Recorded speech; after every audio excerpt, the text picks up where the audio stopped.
Hey guys, welcome to a quick crash course on CSS Flexbox. So many of you probably know what Flexbox is, and that's fine. This will help you brush up on your skills a little bit. But this video is more for beginners that know CSS but want to get into using Flexbox in their projects. I did get a request for this, and I figured it'd be something a bit different, a nice break from the JavaScript and PHP videos. Alright, so before we begin, I just want to mention my website, traversymedia.com, where you can find all of my tutorials, videos, free courses, premium courses by Eduonix, source code, and more. Alright, so check that out.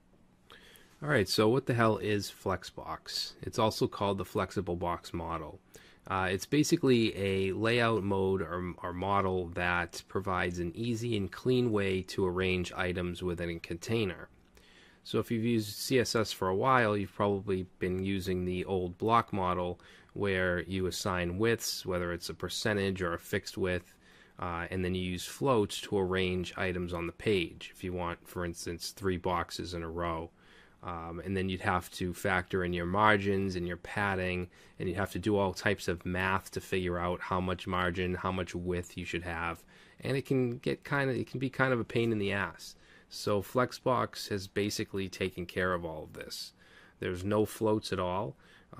It's responsive and mobile friendly. Okay, and it looks good on smaller screens, and of course you can use media queries to make that work even better. Positioning child elements is much easier, and flex containers, their margins don't collapse with the margins of their contents.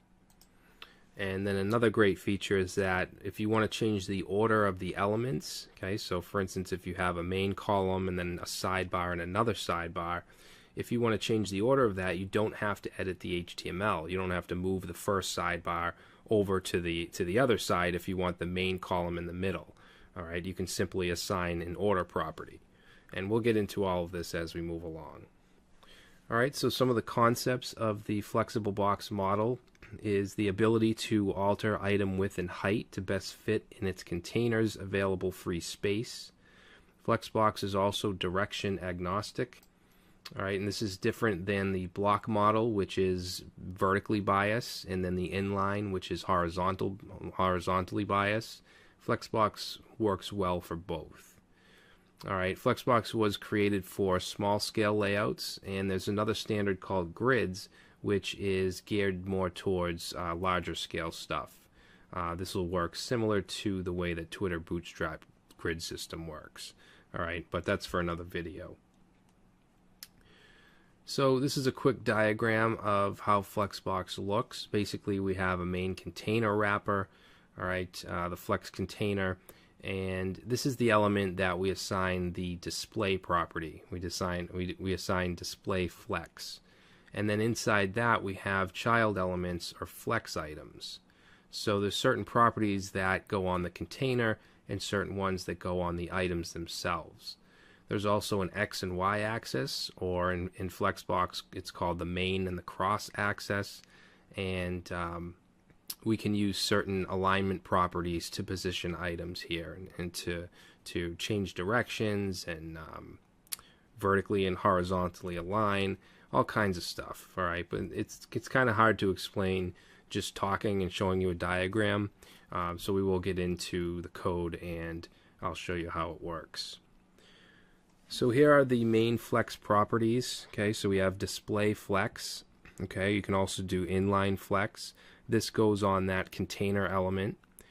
We can assign the direction, so flex direction row, which would be horizontally, or we could do column, which would assign it vertically. Flex wrap, so we can define if we want the elements to wrap or not.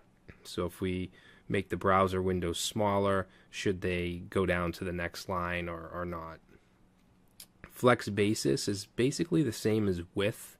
Okay, you can assign a width to each of your flex items. Justify content.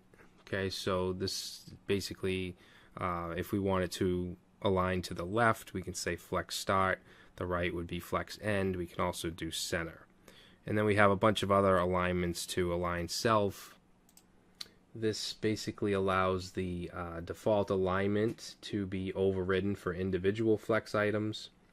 We also have align items.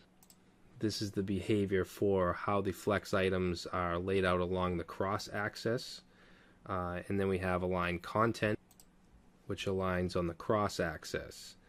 Now flex grow and flex shrink, basically we can make different elements in the row different sizes. So we may want a main column that takes up, let's say, 3 spaces, and then the 2 smaller sidebars to take up 1. And flex is basically both of these put together. But we'll get into that as we move along. We also have order, so we can change the order of elements without actually having to change the HTML. Alright, so enough of these slides. Let's go ahead and jump into some code, and I'll show you how this works. Alright, so what I have here, guys, I have the scratchpad.io console where we can edit our HTML and CSS, and this will live reload. And what we have is, if we look at the HTML, we have a div with the class of container1, and that's wrapped around 3 other divs with the class of box1, box2, and box3. And they all have just an H3 and a paragraph. Alright, and then up here, if we look, we have our styles. We have the container1, which doesn't have any styles in it. Container1 div, I did this just so that we can have a border and some padding around each one of these boxes. And then we have some empty, our box1, box2, and box3. Now, let's say that we want these to be side by side and take up the whole width. So all we have to do is go to the container element and say display flex, and you can see that it just automatically puts them side by side. We didn't have to put in any floats or anything like that, and that may be very well what the only thing that you want to do, and that's fine. But let's go in a little further and let's assign flex, we'll say flex1, and we're going to assign flex1 to all 3 of these elements. Alright, and that basically gives us the same thing. We have 3 even boxes. Now, if we want to, let's say, take box 1 and make that the main column, make that a little wider, what we could do is change that to flex 2.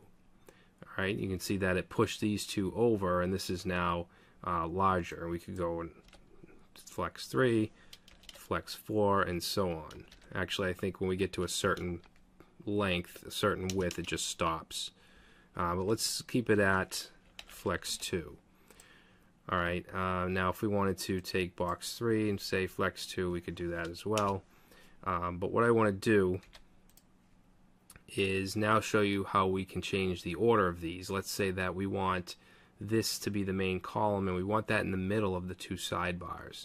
So all we would have to do is say box 1 will say order 2, and 2, let's say order 1, and then 3 we'll say order 3. So now you can see box 1 is in the middle because we assigned order 2. Okay, 2 is in 1 and 3 is in 3. Now notice that by default these are all the same height. Even though that this box 1, the text is ending up here, these are still all the same height, and that's by default. Now if we want to set these to, let's say, align to the top without, without the automatic height, then we could go to our container and let's say we can say align items, and let's set it to flex-start. Alright, now you can see that box 1 is shorter because it has less content.